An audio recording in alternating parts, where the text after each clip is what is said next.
Bismillahirrahmanirrahim. Assalamualaikum warahmatullahi wabarakatuh. Alhamdulillahirabbil alamin wassalatu wassalamu ala sayyidina Muhammadin wa ala alihi washabihi ajmain amma ba. Allahumma sholli ala sayyidina Muhammad wa sallim alaihi wa ala alihi. Pertama-tama yang saya hormati guru sejarah kebudayaan Islam yaitu Abi Amirullah SPDI dan teman-temanku yang saya cintai dan saya banggakan. Saya dari kelas 7G, kelompok 5, saya akan membacakan materi yang akan dibahas yaitu 1. Latar belakang berdirinya Daulah Umayyah, 2. Sistem pemerintahan Daulah Umayyah, 3. Khalifah Daulah Umayyah.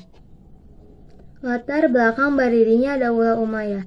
Setelah wafat Khalifah Utsman bin Affan karena terbunuh, maka berakhirlah kepemimpinan Khulafaur Rasyidin yang ketiga, selanjutnya digantikan oleh Ali bin Abi Thalib sebagai khalifah yang keempat.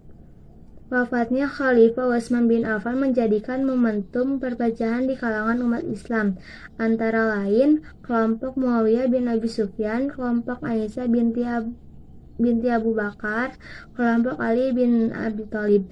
Perselisihan berikut antara Khalifah Ali bin Abi Thalib dengan Muawiyah bin Abi Sufyan karena adanya keinginan kuat Muawiyah untuk menuntut keadilan atas wafatnya Khalifah Utsman bin Affan.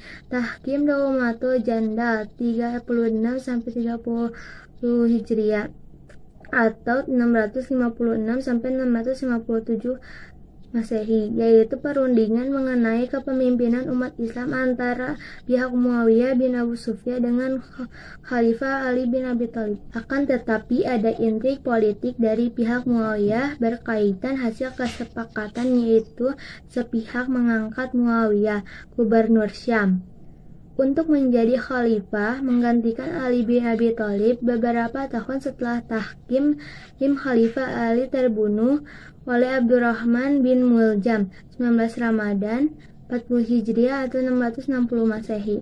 Sebagai penggantinya dipilih putranya Hasan bin Ali sebagai khalifah. Karena kecerdikan Muawiyah, akhirnya setelah memangku jabatan selama kurang lebih 3 bulan, Hasan bin Ali menyerahkan jabatan khalifah kepada Muawiyah bin Abu Sufyan dengan 3 syarat, yaitu 1. Muawiyah harus memberi jaminan keselamatan kepada Hasan dan keluarganya. 2. Muawiyah harus menjaga keselamatan dan nama baik Ali bin Abi Thalib. 3. Setelah Muawiyah wafat, penentuan khalifah harus diserahkan kepada musyawarah kaum muslimin. Akan tetapi ada intrik politik dari pihak Muawiyah berkaitan hasil kesepakatan, yaitu sepihak mengangkat Muawiyah, gubernur Syam, untuk menjadi khalifah menggantikan Ali bin Abi Thalib. Beberapa tahun setelah tahkim, Khalifah Ali terbunuh oleh Abdurrahman bin Muljam 19 Ramadan 40 Hijriah atau 660 Masehi. Sebagai penggantinya dipilih putranya Hasan bin Ali sebagai khalifah. Karena kecerdikan Muawiyah, akhirnya setelah memangku jabatan selama kurang lebih 3 bulan, Hasan bin Ali menyerahkan jabatan khalifah kepada Muawiyah bin Abu Sufyan dengan 3 syarat, yaitu 1. Muawiyah harus memberi jaminan keselamatan kepada Hasan dan keluarganya. 2. Muawiyah harus menjaga keselamatan dan nama baik Ali bin Abi Thalib.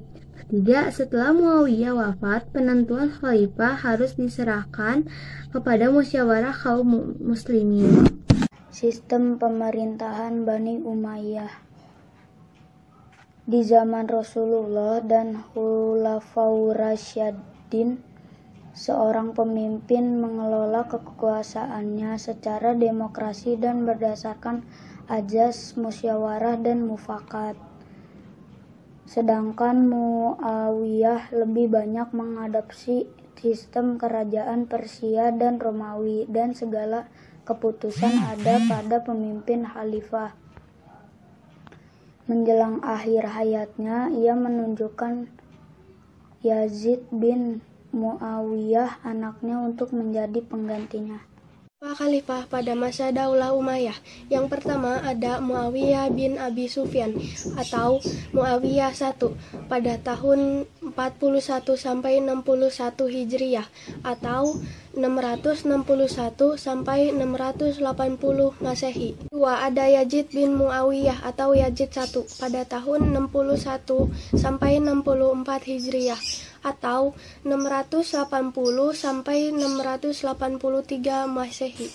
Yang ketiga ada Muawiyah bin Yazid atau Muawiyah II pada tahun 64 sampai 65 Hijriah atau 683 sampai 684 Masehi. 4 ada Marwan bin Hakam atau Marwan I pada tahun 65 sampai 66 Hijriah atau 684 sampai 685 Masehi. Kelima ada Abdul Malik bin Marwan pada tahun 66 sampai 86 Hijriah atau 685 sampai 705 Masehi.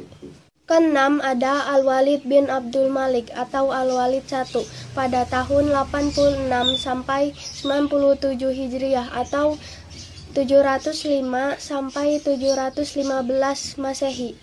7 ada Sulaiman bin Abdul Malik pada tahun 97 sampai 99 Hijriah atau 715 sampai 717 Masehi.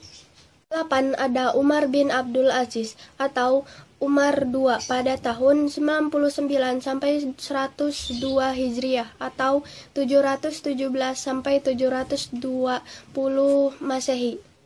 Kesembilan ada Yazid bin Abdul Malik atau Yazid II pada tahun 102 sampai 106 Hijriah atau 720 sampai 724 Masehi. Kesepuluh ada Hisham bin Abdul Malik pada tahun 106 sampai 126 Hijriah atau 724 sampai 743 Masehi. Ke-11 ada Al-Walid bin Yazid atau Al-Walid II pada tahun 126 sampai 127 Hijriah atau 743 sampai 744 Masehi. 12 ada Yazid bin Al-Walid atau Yazid III pada tahun 127 Hijriah atau 744 Masehi.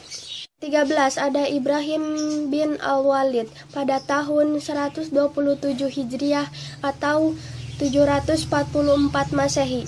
Ke-14 ada Marwan bin Muhammad atau Marwan II pada tahun 127 sampai 133 Hijriah atau 744 sampai 750 Masehi. Sekian dari kelompok kami, mohon maaf bila ada kesalahan kata. Wabillahi taufiq wal hidayah. Wassalamualaikum warahmatullahi wabarakatuh.